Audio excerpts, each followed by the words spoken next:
So I am well aware that I am probably the last person on earth to see this movie, but here's what I thought of it anyway.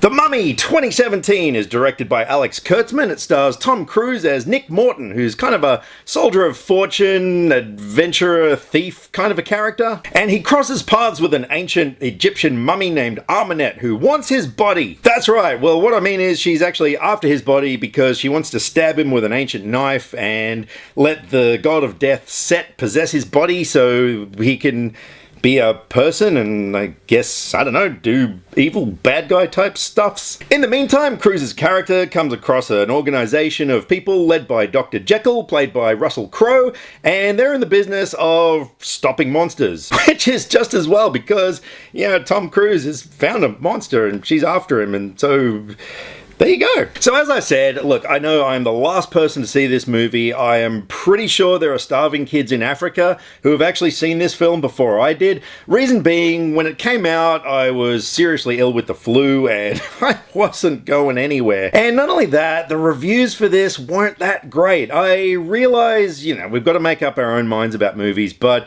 when reviews of films are pretty much universally, no pun intended, but I'm gonna claim it, negative, yeah, just, I don't know, it kind of puts you off wanting to see it. So I went along to the very last screening in my town the other night, and yeah, look, I've got to side with the reviews a little bit on this one. So look, in terms of things I did like about it, let me think. No, look, the overall plot of the film I thought was pretty good. Like, the opening scene where we see Amenet's backstory, you know, in ancient Egypt and why she became this evil mummy type person, I thought was really good. It grabbed me from the start. I thought that was possibly the best scene in the whole film. And Sophia Boutella, who plays Amenet, oh man, once again, I just love her so much. I honestly would put her up there with like my most favorite actresses working today.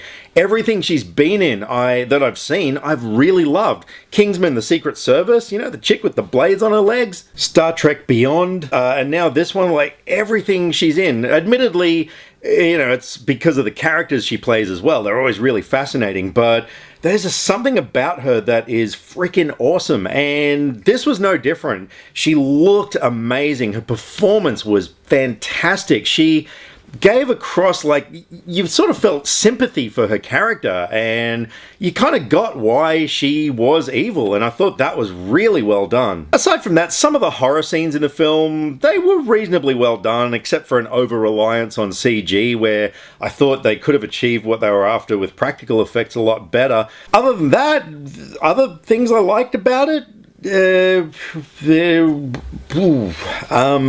what did I like about this movie? Actually, I think that's pretty much it. And look, I'm a big fan of the classic Universal monster franchises. Look at this. Look, I brought these for show and tell. I have all the DVDs. I've got The Wolfman and The Phantom of the Opera and The Mummy, the original one, Frankenstein, Dracula. Look, I love them. And I like what Universal are doing with this Dark Universe franchise. I think it's a really cool idea, reviving the classic monsters of the old times. And ordinarily, I'm not a big fan of reboots and remakes, but in this case, I thought it was justified. But I just don't think they executed this one very well.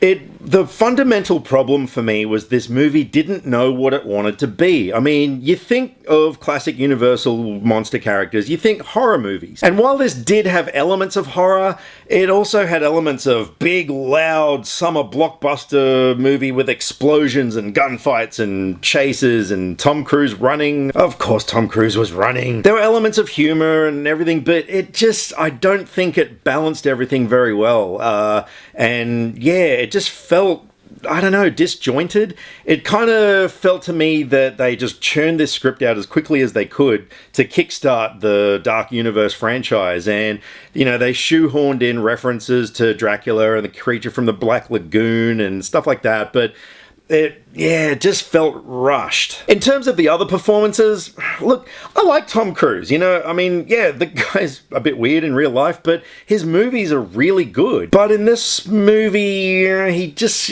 kind of played that typical character that Tom Cruise has been playing lately, and it wasn't really a sort of huge stretching of his acting ability. I liked Russell Crowe as Dr. Jekyll. I thought he was quite effective, and I'm looking forward to seeing some more of him. But then we come to Annabelle Wallis, who played Jenny, who was kind of the co-female lead, I guess, like as far as the good guy female lead, and she was just terrible. I really didn't like her performance at all. I'm sure she's probably a great actress, but I don't think she was directed very well in this. She just kind of had one facial expression throughout the whole film, and I don't know, I didn't buy her performance at all. I thought she was kind of phoning it in, and yeah, a bit boring. And speaking of boring, this movie, it had some scenes that were just kind of, I don't know, a bit dull and had me looking at the time, and you know, in a movie like this, that shouldn't happen.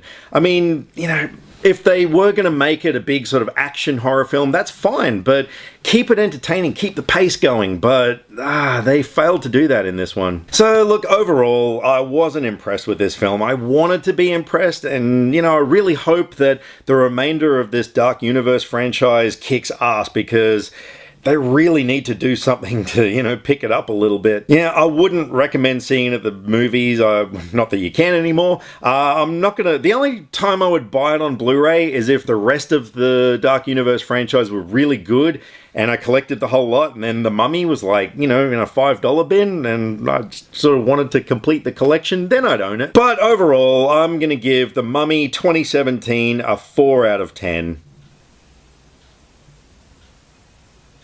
Now, I just want to take a moment to plug a music video. This is something that I just recently directed, and I am super, super happy with how it turned out. I'm really proud of this thing, so I'm going to put a link to it at the end. If you're interested in some of the stuff that I've done, I'd love for you to check this out and let me know what you think of it. It's called Chasing Summer by a local artist named Cassie Timms, who's extremely talented, and so I directed it, and it was shot by the amazing cinematographer Justin Hartwell, aka Jay the Bald Guy, who also has a movie review channel. And in the meantime, I realized that I am the last person to see The Mummy, and I know you guys have all seen it, so let me know what you think. I know there's a few of you out there who actually like the movie, and that is great. I wanted to like it as well, so let me know what you guys thought of it. Drop me some comments either here or on Facebook. All the social media links are in the description below, because I like to talk about movies, and I would love to talk about movies with you. Catch you next time. Click subscribe to stay up to date with all the latest movie reviews. Skynet will be taking over any day now, so what have you got to lose? Nyah.